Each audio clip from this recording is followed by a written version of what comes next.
Well, welcome back to the Encounter Faith Podcast, everybody. My name is Ross, and I'm privileged to have these conversations. And today I am privileged to be sitting down with Pastor Pamela Palmer. Welcome back. Thank you. It's good to be here. It's been a minute, which is unfortunate because your title is one of the more fun things to say, Pastor Pamela Palmer. So it's nice. Oh, my goodness. But today we have an important conversation. One of the things, if you've been tracking with this podcast, you know that we've been having several conversations around prayer, most of which have centered around some misconceptions we bring to our prayer life. And what I'm hopeful to be able to do as we wrap up this series is begin to shift the conversation to the sort of what now of it all. Because my hope, especially if you are someone who goes to Good Shepherd, is that you don't hear this series and go, that was great, now what's next? Is that we're actually taking the things that God brings up throughout this teaching series and applying it to our daily walk with him. So Pastor Pamela is going to help me do that in this conversation around prayer. So to just kind of set some groundwork, Pamela, one of the things that I'm curious about is when you are helping folks understand the power of prayer. I would imagine you have conversations where someone says to you some version of, yeah, my prayer life isn't what I want it to be. What should I do? I'm curious how you help kind of reframe what prayer is for and what prayer isn't for at that kind of higher level conversation. I have heard that often, that it's a struggle to even engage prayer. Like, what does that mean? What does that look like? I can think of a time in my own life where, this past Sunday when I was preaching, I shared, I found prayer intimidating. I think there's a time in all of our lives, or maybe seasons, where prayer suddenly feels intimidating, or we're not quite sure what that looks like or means. I think another thing that keeps us from having a rich prayer life is that we are so busy. And it's like, well, I know prayer is important. I know that this is something God has for me and wants with me. But I've also got this really full life. And, for people who have a family, maybe you're like, well, I've got kids calling on me all day.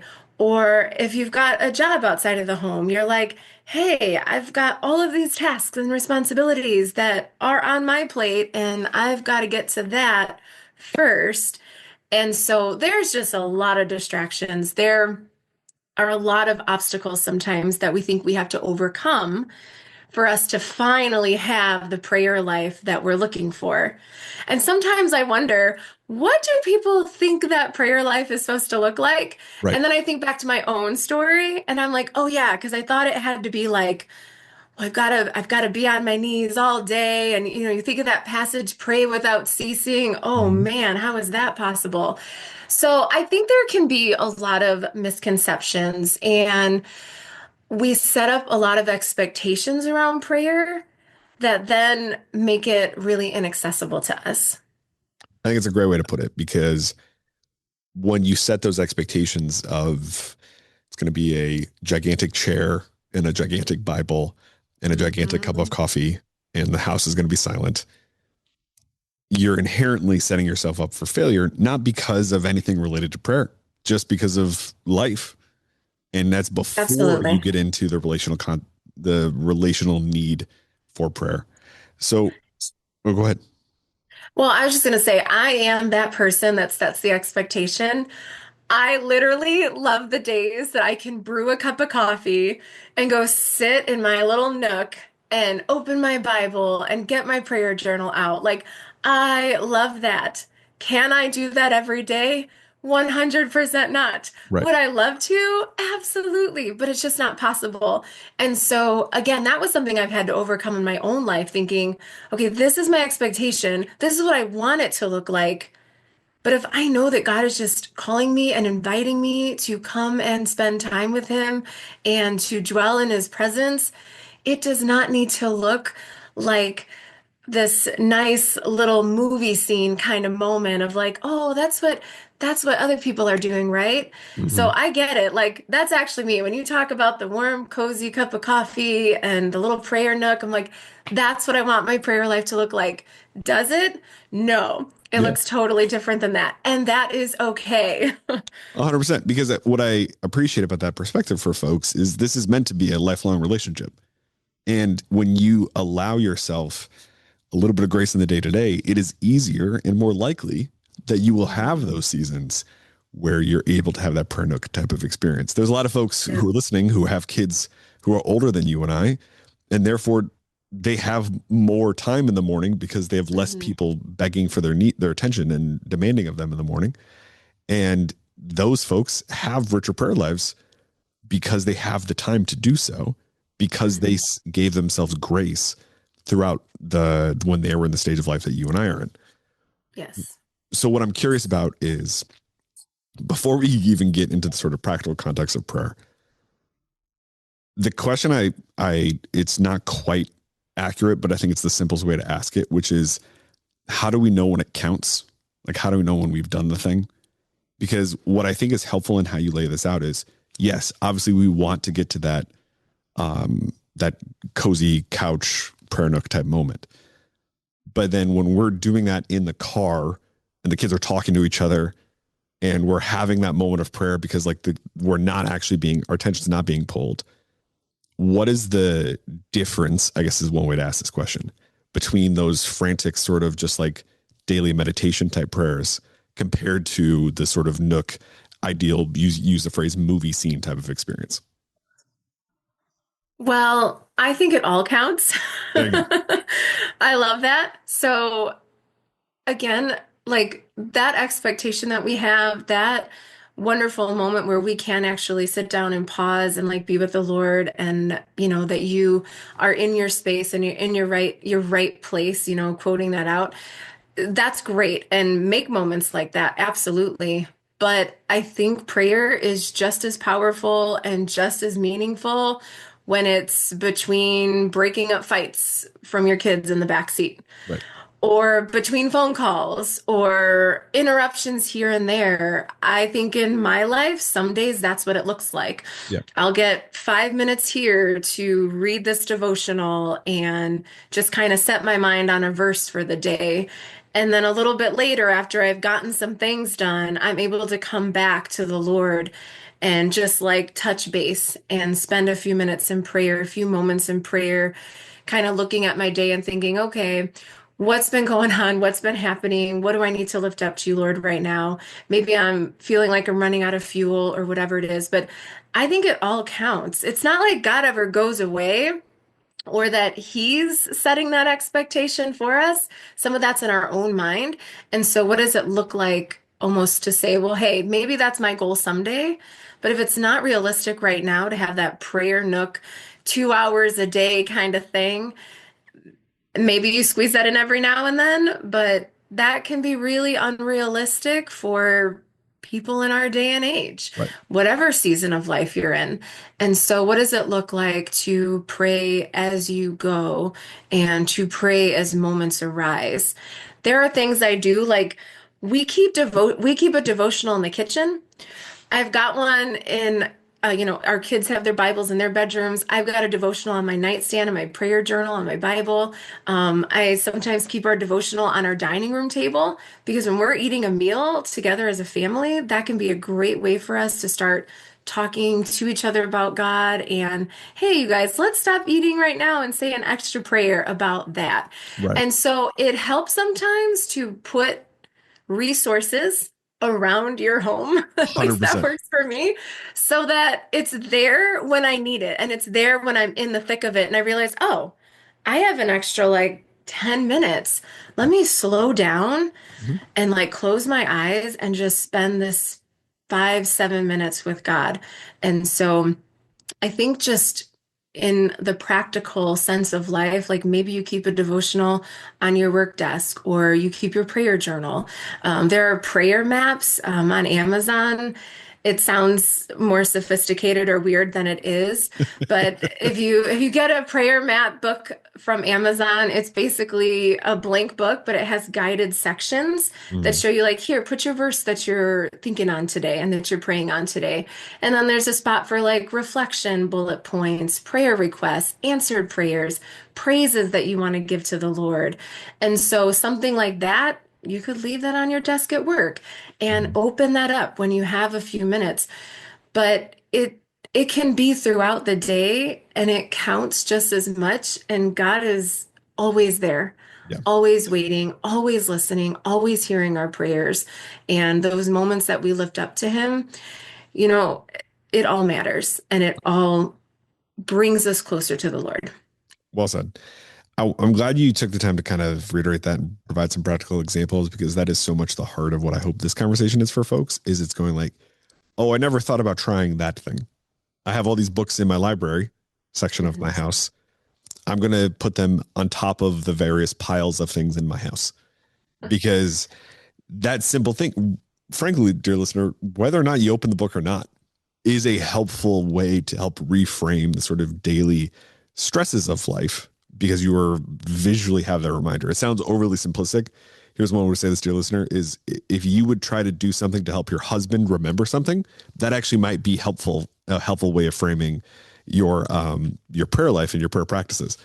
Because what I love about that example too is it completely lowers the expectation of you're going to have some deep, quiet time, miracle type experience, because you're Mhm. inherently going like, yeah, this is going to be a nicer conversation than if we're all just staring at our phones. Right. Um, and that really is so much of why we call it a spiritual practice, because it's Yep. practice. And also, you might try verbatim what Pastor Pamela just laid out there, and it might super not work. You might feel like this is super rigid and weird. One of my Yep. favorite examples of this was a friend of mine from Awana. For those of you who don't know Awana, it's an organization that works with child discipleship and is kind of famous for the ways in which they help kids memorize scripture. So she was working at Awana and she felt like, man, I got to make sure I'm reading the Bible with my kids every night. And she would like sit down to read the Bible with her kids and she would fall asleep. And she just had to have this moment of going like, oh, this isn't the thing for my family. But she tried for way too long. That's great. And being willing, yeah, shout out to Shauna from Awana. Love it. Um, but the reason why I use that example is because what I hope is also part of this is that we treat some of these practices with a little bit less preciousness than we tend to, because they're meant to be a little bit more dynamic than this practice of showing up in church every Sunday. Mm-hmm. Where that makes me want to take the conversation next is this idea of, I think you talked about schedules a lot. I think the other reason why prayer can sometimes feel intimidating for people is there's this sense of, I don't know what to pray for. I don't know how to engage in this. It was the way you kind of used that question earlier. When you look at, are you, I guess that's make it as a question. Are you a prayer list person? Are you someone who's trying to spend time with God and letting the Spirit kind of bring up the things that you're focused on for that day? Like, how do you begin to even just discern what your prayer life is about? Yeah, that's a great question. You know, even if you're like, okay, I have the time, Lord, I have the moment, I'm going to sit down or I'm going to stand here and I'm going to pray. And sometimes we're like, what do we say? What Right. do we do? Right. Something that has worked really well for me is praying a psalm. And I love this because one, it gets me into the Word of God and it gets me praying to God. So it's sort of like a double awesome accomplishment moment. So I think at times we don't have the words or we don't know where to start, and turning to the Psalms gives us the words. It shows us a possible pathway of prayer for us. And I love the Psalms in a prayer life because the book of Psalms takes us through every possible emotion. It takes us through lots of different mountaintop experience, but also valley lows. And it's really relatable and relevant when you start to get into the Psalms.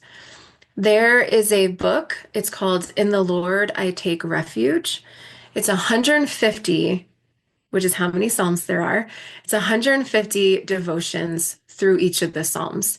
And the book has the text of the Psalm. So it's like right there laid out for you.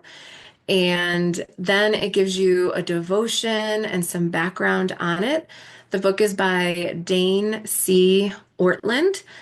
And I've read another book by him, really great writer, really engaging, and also like he has such a heart for helping people just get to know the Lord more. And so this particular book I came across just because I knew about him from another book I read of his. And I just love that he tackles all 150 Psalms and helps us connect the dots of how they are relevant and applicable to our lives, to our prayer and worship lives. And that could be a potential resource for someone that it gives you the words and it also gives you some context of how this particular psalm might actually relate to your life and how you can pray your way through it and what it means for your situation and your context in your life. And I think once someone starts practicing prayer, whether you're using a resource like this daily devotional book of the Psalms, or you're keeping your Bible or prayer journal or prayer map somewhere around your house or your desk, in your car, maybe, but I recommend not Yes, legally, we going should through a say prayer don't write resource while when you're you're, yeah, driving. yeah, don't write Yeah. while you're driving. Yep. Yep. But hey, maybe you keep it in your car because you're on the way to the coffee shop or you're on your way to like, hey, I might have 10 extra minutes to sit in the parking lot. Anyways, a little tangent there. But again, these are the ways that I do it. Yeah, These are the exactly. ways that I engage prayer because I feel like when you're on the go or it's so easy to forget, keeping simple reminders. So whether you use a resource like that, figuring out your rhythm, something like a Psalms devotional can help build up that language of prayer for you. And it'll make prayer feel less intimidating because the Hmm. prayer is right there. And I'm just bringing my heart behind it and inserting my situations and things like that. So that could be a really great resource for someone who might be struggling with the words. You can get the daily devotional, but also you can open your Bible and all the Psalms are right there. And you can begin to pray your way through those. And if you have a study Bible or get one, usually along the way in a study Bible, it's so helpful. It gives you some information and some context around these Psalms. And again, like making it a richer experience. But again, just beginning to pray the Psalms can be a way for someone to get over that initial, oh my goodness, I don't know what to say. I'm butchering everything. I feel like I'm just stumbling my way through. Also, that's okay. Yeah. God hears it all. Yep. But if you're wanting to take it up a level or go a little bit deeper, praying the Psalms can be a really great next step. Yeah, I'm really glad you included that because I feel like folks, it's a reminder also about the ways in which we have created these barriers that were never meant to be there. One of which being all of our emotions, our feedback about what's going on in our life. And I think we often try to pray a more polished prayer than God ever asked for. Mm, And the reason I can say that very confidently is because I've read the book of Psalms and you mhm. see the raw emotion that is Yep. oriented toward Jesus. And we can then do likewise. And I think Mhm. some of my most transformational prayers have happened while driving. And it's been a lot of uh, just crying out to the Lord in sometimes very literal ways, Yeah. because that's where I got out of my own way enough to meet him. And Yep. that's sort of where I want to take the next is, one of the things that's been beneficial for me is having moments of taking some time for silence, I have a very loud brain, live in a very loud world, and taking some moments to intentionally strip away all that noise allows me to more authentically show up to Jesus, show up with Jesus instead of trying to like say the thing that I think I'm supposed to say. What I'm curious about is kind of some of those ways in which you get back on track, right? Like you've done a very good job of articulating, okay, this is not working. I need to try something that works. For me, when I've been in those seasons, I've tried to I have done things like breath prayers where you're just, Mhm. taking a breath in, saying more of you, less of me. Mhm. Um, what are some of those almost, I'll use a phrase like habit restarting types of practices that you have found to be beneficial in your own life? I think it takes some creativity and an openness for doing things a little bit different. Sure. I always love starting with baby steps. Like sometimes it can be awesome to like go in, all big and like cool. I love that. There are moments in our lives when we are like that. But when it comes to something like prayer, which is something you want to foster for the long haul and not something you're just hoping to achieve or check the box or say, oh, yeah, I do that now. It's getting creative about ways to incorporate that into your life. That does take some intentional repurposing of your time. It takes some intentional heart behind it. Like we can't just say, "Oh, I want this to happen," and then think, "Oh, it magically will." Right, right, Like we right. have to have some skin in the game, right? Like Yep. we need to be willing to take those baby steps. Like God is there, arms wide open, infinite unconditional love for us. He desires relationship with us. He wants to have us come to him and pray to him and dwell and abide with him. Like that is God's posture, right? And so we also have to take those steps then and turn ourselves toward him and take those steps toward him and engage actual prayer. And so I have had to in my own life actually carve out time, whether I'm like intentionally saying like we earlier we used that like prayer nook quiet time moment as like, man, that's my goal. I've made time for that in my life. But it's a sacrifice in some ways, right? Like, again, we can't just say, man, I hope I have this rich, vibrant prayer life, and then suddenly it happens. Right. We have to be willing to sacrifice a little bit. And so once you get over, it's intimidating. I'm not sure where to start. I'm not sure where to go. There's a next step of like, where can I really make this a priority in my life? Mhm. Where can I make time with God, talking with God, worshiping God a priority? And so maybe that's putting some time on your calendar. I know my husband Dave blocks out time on his calendar every day of the week. And it's like, this is my time, whatever he does in that space, reading a devotional, Yeah. praying to the Lord, lifting up his certain list of prayer requests, giving thanks. He schedules that out and we share our calendar on our phones. And so that's why I see it and I'm like, oh, that's a great idea. Um, but it's a sacrifice for him and he has to build around that. Mhm. And so at some point, we also have to be willing to prioritize prayer with God and prioritize time with Him. And I know that is hard. Like, I've got all the things and more going on in my life, just like everyone listening to this, right? Like, and there are seasons where, great, I'm not as busy. And so prioritizing that time becomes so much easier and much more routine and rhythmic. And I love those seasons and they are good and they build me up and pour into me in good ways. But there are other seasons where, yeah, things are really busy and it is really hard to find that quiet time, that prayer nook moment, but I can make some sacrifices and I can shift some things around. And it takes some creativity, it takes some sacrifice.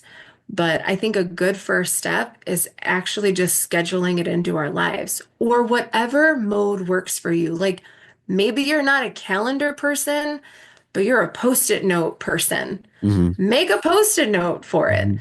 that like I am going to commit to this time and believe that God will show up and that God is gonna clear the pathway for me and make a way. Like God knows where we need to be. God knows everything we're juggling in our lives.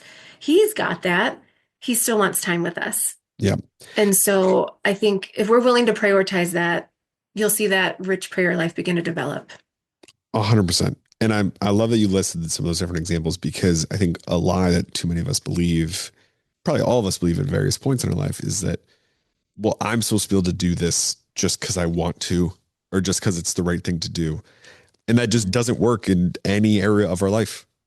Like the person Right. who it is very easy not to pray. It's one of my favorite things about being an adult convert is I feel like I'm usually talking to folks who grew up in the church being like, right, that you did that because you've always done it. I had, Mm, 20 some odd years of my life where that wasn't at all a thing for me. So I remember what it's like to not do those things.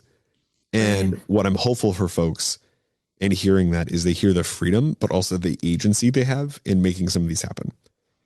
You know, Pastor Pamela's listed out a couple different resources that I'm going to link to in the show notes wherever you're listening.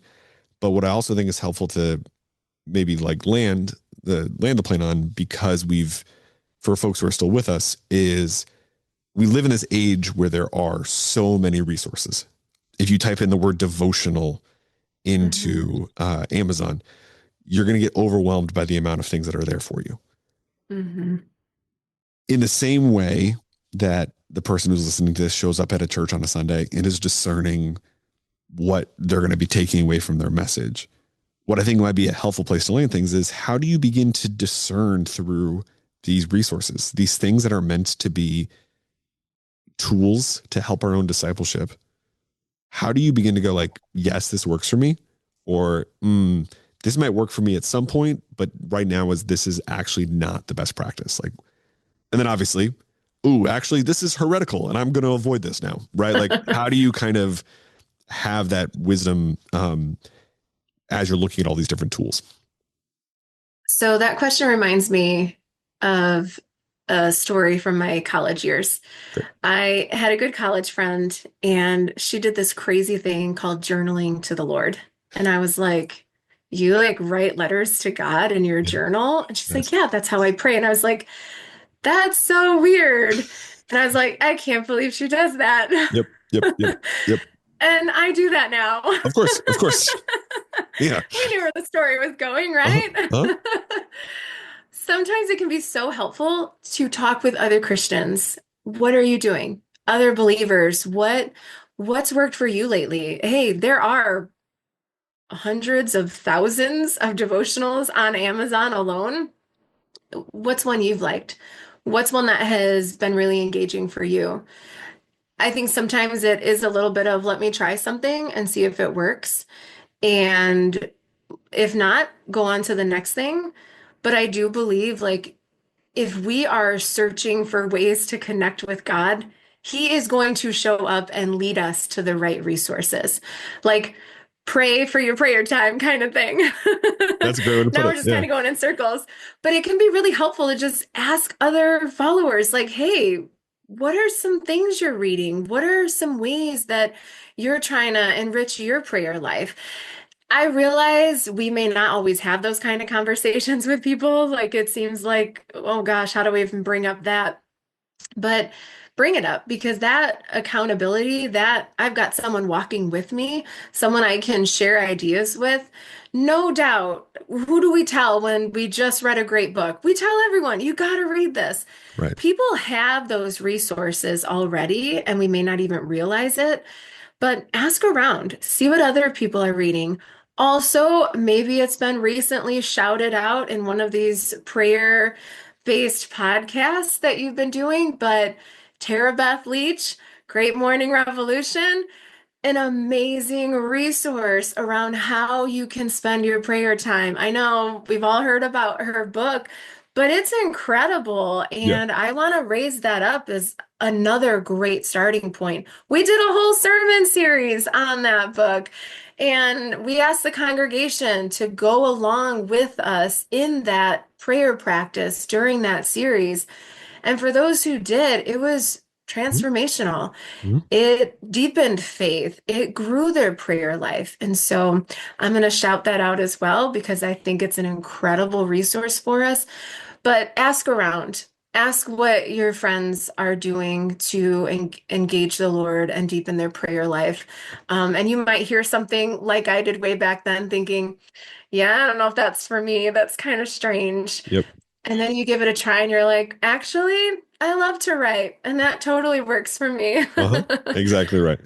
That's a great place to leave it, because I hope folks are willing to be bold enough to admit, oh, this isn't a thing for me, and humble enough to try it anyway.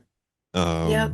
And I'm grateful that folks are walking away from this with lots of different practical places to start or to refresh or the thing to try next when the thing you're currently doing is no longer working. So, Yeah. Pastor Pamela Palmer, thank you for all the practical prayer guides that you're able to deliver today. And thanks everybody for Loving the listening. alliteration. We'll talk again soon. Thanks, Ross. Thank you for listening to the Encounter Faith podcast.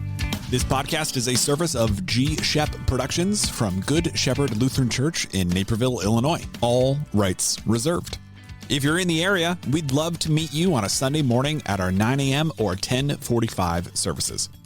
At Good Shepherd, we are inviting everyone to walk together in the calling of Christ for a life of eternal impact.